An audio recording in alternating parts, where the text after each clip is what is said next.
स्वागत है आपका हमारे YouTube चैनल एटम क्लासेस पे। और मैं आरबी वर्मा। आज अपन बात करेंगे जो फल होते हैं उनकी सस्य क्रियाओं की अपने बात करेंगे। इन जो सस्य क्रियाएं होती हैं ये क्या होती है और इनसे एक क्वेश्चन आता है। इनके साथ साथ अपन जो फल है, जो तीन चार जो फल है उनके अपन उत्पत्ति स्थान के भी अपन बातें करेंगे। तो चलो अपन अपने टॉपिक की तरफ चलते हैं। फसलों की उन्नत सस्य क्रियाओं की अपन बात करेंगे। सबसे पहले तो देखो फल है, फिर अपन उसका उत्पत्ति स्थान, फिर गड्ढे का आकार, फिर रोपण दूरी। अपन को ये देखना है कि जो गड्ढे का आकार, मानो कि अपन को देखो यहाँ पे एक पौधा लगाना है, अपन को यहाँ पे एक पौधा लगाना है। तो पौधा लगाने के लिए अपन को देखो सबसे पहले अपन को यहाँ पे दे रखा है कि भाई आम, इसका उत्पत्ति स्थान दे रखा है भारत का बर्माओं क्षेत्र, और इसके गड्ढे का आकार दे रखा 1 इंटू 1 मीटर, 1 इंटू 1 मीटर, और रोपण दूरी कितनी दे रखी है 10 इंटू 10 मीटर। तो अपन को ये देखना, जो अपन को गड्ढा जो खोदना है, जो अपन को जहां पे पौधा लगाना है, वो गड्ढे का आकार किस प्रकार से अपन को लेना है 1 इंटू 1 मीटर की दर से। तो चलो अपन देखते हैं। मानो कि अपन को यहाँ पे पौधा लगाना है, तो जो सबसे पहले अपन जो गड्ढा है उसको 1 मीटर गहराई में खोदेंगे नीचे की तरफ, 1 मीटर इधर लेंगे और 1 मीटर इधर लेंगे, यानी 1 मीटर और 1 मीटर। तो इस प्रकार से ये गोला राउंड हो जाएगा। फिर अपन को इस पे यहाँ पे जो पौधा लगाना है अपन को, वो पौधा अपन यहाँ पे लगा सकते हैं। और नेक्स्ट था अपनी रोपण दूरी 10 इंटू 10 मीटर की दूरी पे। एक पौधा तो मानो अपन ने यहाँ पे लगा दिया, एक पौधा तो अपन ने यहाँ पे लगा दिया। तो नेक्स्ट जो पौधा लगाएंगे वो कहां पे लगाएंगे 10 मीटर की दूरी पे, यानी इस पौधे से 10 मीटर दूर की तरफ।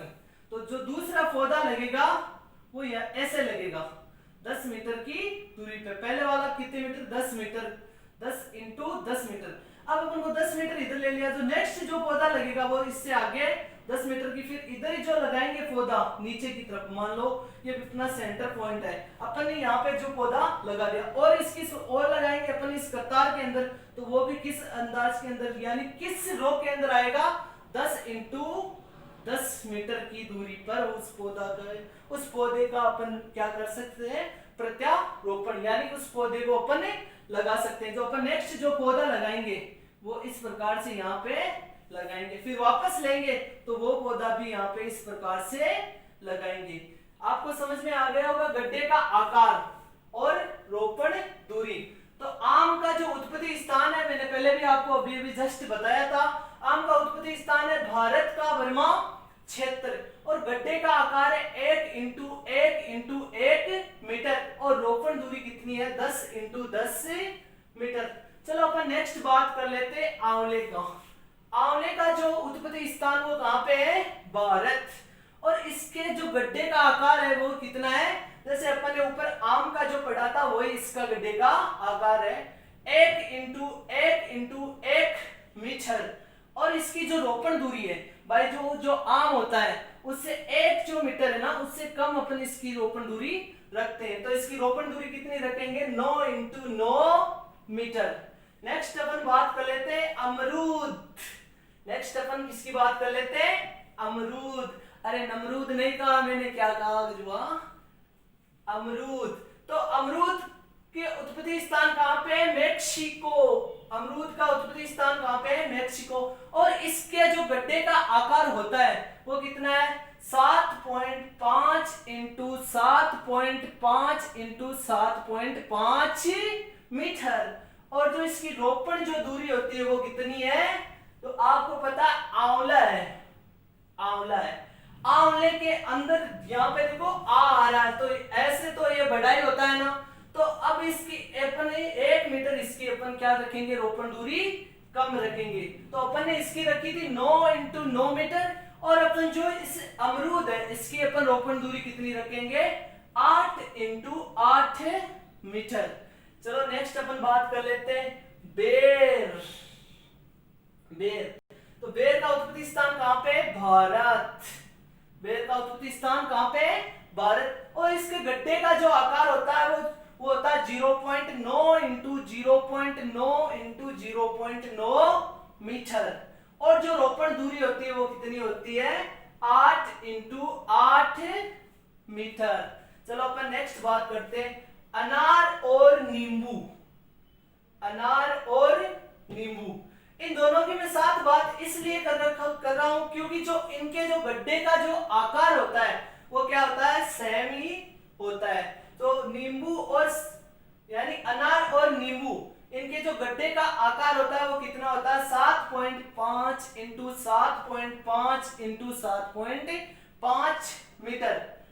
और इनके साथ साथ इनकी रोपण दूरी भी कितनी होती है? 6 इंटू 6 मीटर। ये दोनों इनकी सेम होती है, लेकिन इनका जो उत्पत्ति स्थान है ना वो अलग अलग होता है। तो चलो अपन देखते हैं, अनार का जो उत्पत्ति स्थान होता है वो क्या होता है? अफगानिस्तान। और जो नींबू का जो उत्पत्ति स्थान होता है वो कहां पे होता है? कहां का है उत्पत्ति स्थान नींबू का? वो है भारत का। आपको पता है भारत के अंदर कागजी नींबू प्रसिद्ध है। चलो अपन नेक्स्ट बात करते हैं, संतरा और माल्टा।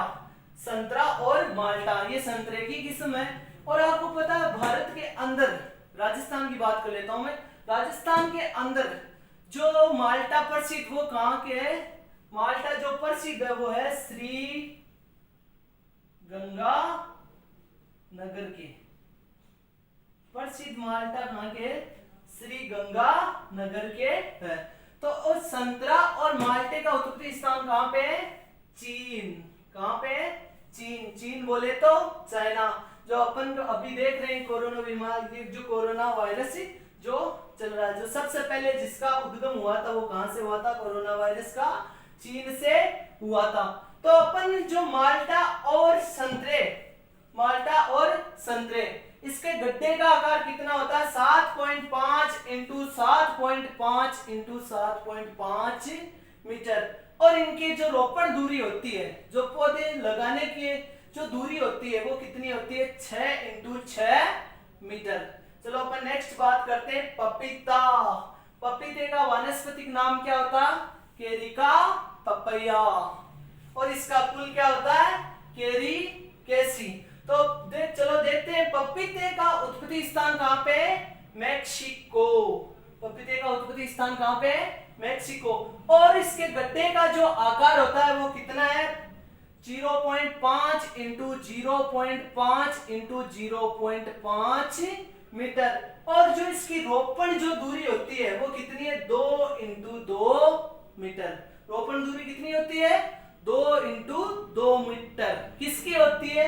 ये होती है पपीते की रोपण दूरी। चलो नेक्स्ट बात करते हैं, फालसा। फालसा, तो फालसे का उत्पत्ति स्थान कहां पे है? भारत। फालसा जो होता है फल, उसका उत्पत्ति स्थान कहां पे है? भारत। और जो इसकी रोपण दूरी होती है वो कितनी होती है? 0.5 इंटू 0.5 इंटू 0.5 मीटर। और जो इसकी जो रोप यानी गड्ढे का आकार कितना होता है? 0.5 इंटू 0.5 इंटू 0.5 मीटर। और जो रोपण दूरी होती है वो कितनी होती है? 2.2 मीटर। मैंने पहले आपको इसके अंदर ये बता दिया था, लेकिन इसकी जो गड्ढे का आकार होता है किसका होता है? फालसे का। वो होता है 0.5 इंटू 0.5 इंटू 0.5 मीटर। और जो रोपण दूरी होती है वो कितनी होती है? 2 इंटू 2 मीटर। चलो अपन नेक्स्ट बात करते हैं, खजूर। खजूर खजूर का जो उत्पत्ति स्थान है वो कहां का है? इराक। कहां का है खजूर? इराक का। तो अपन इसके गड्ढे का जो आकार होता है उसकी बात कर लेते हैं। तो गड्ढे का आकार होता है 1 इंटू 1 इंटू 1 मीटर। गड्ढे का आकार कितना होता है? 1 इंटू 1 इंटू 1 मीटर। और जो रोपण जो दूरी होती है, रोपण दूरी कितनी है? 6 इंटू 6 मीटर। और लास्ट केला। लास्ट क्या है? केला। तो केले का जो उत्पत्ति स्थान वो कहां पे है? भारत। और इसके गड्ढे का जो आकार वो होता है वो कितना होता है? 0.5 इंटू 0.5 इंटू 0.5 मीटर। और जो रोपण दूरी होती है वो कितनी होती है? 3 इंटू 3 मीटर। 3 into 3 metre. तो चलो देखते हैं, हर बार है ना ये जो फल होते हैं, ये जो फल होते हैं, इन फल में से एक क्वेश्चन आता है। क्वेश्चन क्या, एक तो देखो उत्पत्ति स्थान से पूछ लेते हैं, एक तो इन उत्पत्ति स्थान से क्वेश्चन पूछ लेता अगले वाला। एक जो पूछ लेता भाई गड्ढे का आकार कितना होता है, जैसे पूछ लिया यहाँ पे कि बेर के गड्ढे का आकार कितना होता है, तो कितना होता है बेर के गड्ढे का आकार 0.9 इंटू 0.9 इंटू 0.9 मीटर। और मान लो एक से पूछ ले जो पपीता होता है, पपीता होता है, जो पपीते की रोपण दूरी कितनी होती है, वो होती है 2 इंटू 2 मीटर। तो यहां से भी क्वेश्चन आता है, उत्पत्ति स्थान से भी क्वेश्चन आता है, गड्ढे के आकार से भी क्वेश्चन आता है, और रोपण की दूरी से भी क्वेश्चन आता है। तो आप लोगों को ये जो टॉपिक है वो अच्छी तरीके से समझना है और अच्छी तरीके से बार बार इसको याद करना है, क्योंकि इनमें से एक क्वेश्चन एक जो क्वेश्चन है ना वो हर एग्जाम के अंदर आता है, एक जो क्वेश्चन है ना वो हर एग्जाम के अंदर आता है। चाहे जेट हो, चाहे आईसीआर हो, चाहे बीएचयू हो, चाहे सुपरवाइजर हो, इन सब के अंदर एक क्वेश्चन यहां से हर बार आता है। तो आशा करता हूं आपको मेरा ये वीडियो पसंद आया होगा। अगर फिर भी कोई आपको इसमें समझ में नहीं आए तो आप कमेंट करके हमें बता सकते हो या कॉल करके भी हमसे पूछ सकते हो। थैंक यू, धन्यवाद।